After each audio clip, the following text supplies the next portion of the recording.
où est-ce que cette affaire va finalement se terminer? Le bras de fer entre le ministre des Sports du Cameroun et Samuel Eto'o, le président de la FECAFOOT. Où est-ce que ce bras de fer entre ces deux hommes va finalement se terminer?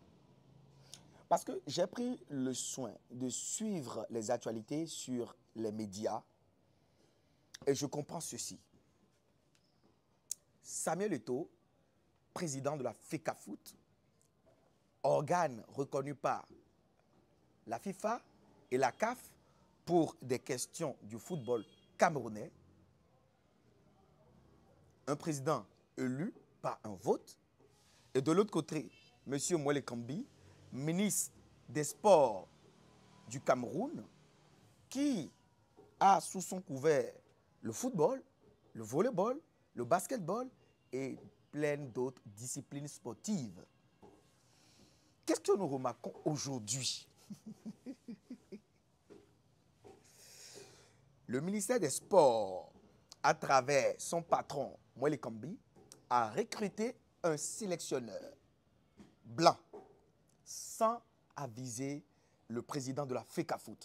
Or, selon les tests, c'est Samuel Eto'o, l'actuel président de la FECAFOOT, qui doit recruter un sélectionneur pour l'équipe nationale, les Lions indomptables.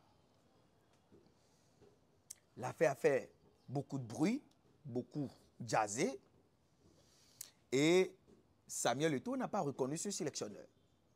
Finalement, vous savez, au Cameroun, on dit souvent, si on t'explique le Cameroun et tu dis que tu as compris, c'est qu'on t'a mal expliqué ce pays. Le Cameroun, c'est le continent. Il y a une décision d'en haut qui vient calmer les esprits. Et donc Samuel Eto'o est revenu à de bons sentiments et contre son gré, il a quand même accepté de travailler avec Mac Brice. Il travaille avec Mac Brice. Le sélectionneur, gardez ceci à l'esprit, qui a été recruté par le ministre des Sports, qui n'a rien à voir là. En fait, le travail du ministre des Sports n'est pas de jouer le rôle de la FECAFOOT ni du président de la FECAFOOT. La FECAFOOT est chargée du football camerounais et reconnue par la CAF et la FIFA. Et donc, Samuel Eto'o et le ministre des Sports, Mwele Kambi, ne s'entendent du tout pas. Vous savez, le ministre a recruté le sélectionneur. Ce sélectionneur, il est venu avec son staff, n'est-ce pas? Samuel Eto'o a fait son staff de son côté. Et qu'est-ce qu'il fait maintenant que je fais cette vidéo? Il y a un match qui est en train d'être joué actuellement. Je vais vous annoncer le score rapidement. Ils sont à la mi-temps, entre le Cameroun et la Namibie.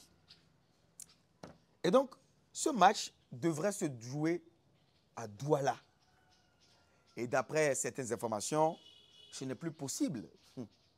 Et donc, Samuel Eto'o, président de la FECAFOOT, a décidé de délocaliser ce match-là à Garoua, au nord du Cameroun. Le ministre des Sports, en ce même moment, a décidé de jouer le match ailleurs. Ils sont actuellement à 0-0, score nul entre le Cameroun et la Namibie. Le sélectionneur Mac Brice, qui a été recruté par le ministre des Sports, fait la coubette derrière le ministre des Sports et ne reconnaît plus Eto'o, qui est censé être son patron. Or, Eto'o est reconnu par la CAF et la FIFA.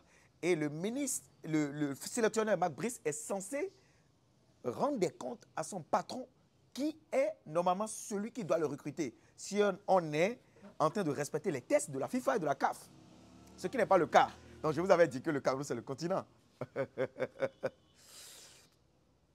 Et donc, le ministre décide de jouer le match ailleurs, tandis que le président de la FECAFOOT a déjà réservé l'hôtel, les billets et tout. Bon, il ne voit pas les Lions, pas de passeport, rien. Alors, Samuel Eto'o a décidé, étant le président de la FECAFOOT, d'inviter maintenant les moins de 20 ans, ou bien les U20. Les U20 sont rentrés dans l'avion il y a une décision venue d'en haut qui les intime l'ordre de descendre de l'avion, de l'appareil. Jusqu'à hier, c'est-à-dire le 6 septembre 2024, on ne savait rien des joueurs qui vont jouer le match. On ne savait pas que, est-ce que c'est les joueurs des U20 qui vont jouer ou l'équipe voilà, des seniors qui va jouer ce match. Et moi, ce que je ne comprends pas dans cette affaire, pourquoi les joueurs ne soutiennent-ils pas Samuel Eto'o, qui est leur président de la FECAFOOT? Est-ce que les joueurs ont une dent contre Samuel Eto'o? Est-ce que Samuel Eto'o, le président de la FECAFOOT, ne s'entend pas avec un certain nombre de joueurs? Moi, je connais le cas de Onana, qui ne s'entend pas du tout avec Samuel Eto'o. Est-ce que c'est Onana qui est derrière cette histoire? Ou carrément, est-ce que c'est la politique qui s'est mêlée du sport, du football? Historiquement, tous les pays dans lesquels la politique s'est mêlée des affaires de la FIFA ont été purement et simplement suspendus. Chers amis, voilà ce qui se passe jusqu'à l'heure là. Mais, à l'heure où je vous parle, hier, le premier ministre camerounais est monté au credo et a fait un communiqué sèche qui, pour l'instant, a tendance à soutenir Samuel Eto'o. Ce communiqué dit que, vu les arguments énumérés par la CAF, le match se jouera à Garoua. Est-ce qu'ils avaient le choix? Non. Si le match n'est pas joué à Garoua, un match qui a été organisé par la fédération namibienne et la FECAFOOT n'a plus eu lieu à Garoua, ça veut dire que l'équipe camerounaise est complètement pénalisée, parfaitement disqualifiée ou même sanctionnée. Et donc, ils n'avaient pas le choix. En fait, les gens, il faut que je vous explique, la FIFA n'aime pas que les politiques se mêlent du football. Mais les questions que je me pose aujourd'hui, le président de la République du Cameroun, il est où? Parce que c'est une affaire rocambolesque, digne d'un film américain. Et ça fait pitié. Et ça fait honte. Vous voyez, les gens, les Blancs ne nous respectent pas souvent. C'est pour ces genre de choses. Est-ce qu'aujourd'hui, en 2024, est-ce que nous allons continuer à nous emmerder comme ça, à nous ronir, à montrer combien de fois les Noirs sont bizarres? Dans un pays sérieux, il y a le chef de l'État qui est là, il y a les membres du gouvernement qui sont là, mais le ministre des Sports se permet de jouer le rôle du président de la FECAFOOT. Est-ce que c'est normal? Et pourquoi nous disons à nos frères de venir au pays et d'investir au pays? Et voilà, même les Camerounais, ils sont choqués. Ils sont complètement choqués. Je comprends maintenant pourquoi Philippe Simo n'a pas fortement investi au Cameroun. Peut-être qu'il en a investi des choses, mais il s'est complètement installé en Côte d'Ivoire. Je comprends maintenant pourquoi beaucoup de Camerounais m'écrivent en privé et préfèrent investir au Bénin qu'au Cameroun.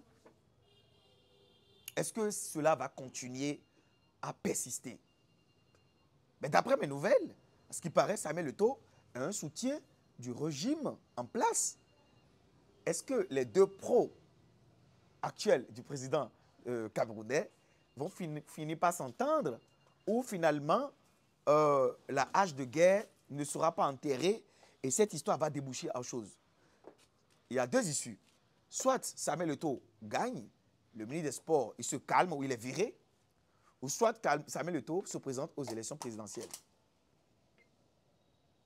Oui. C'est ce que moi je pense. Soit Samuel Eto'o, s'il veut vraiment que le Cameroun marche, que tout soit carré comme il l'entend, il faudrait tout simplement qu'il se présente aux élections présidentielles.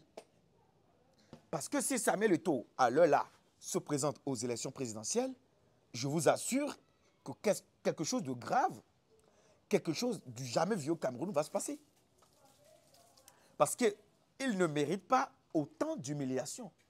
Samuel Eto'o, c'est une sommité. C'est une légende vivante, les gens. Dites-moi ce que vous en pensez dans les commentaires.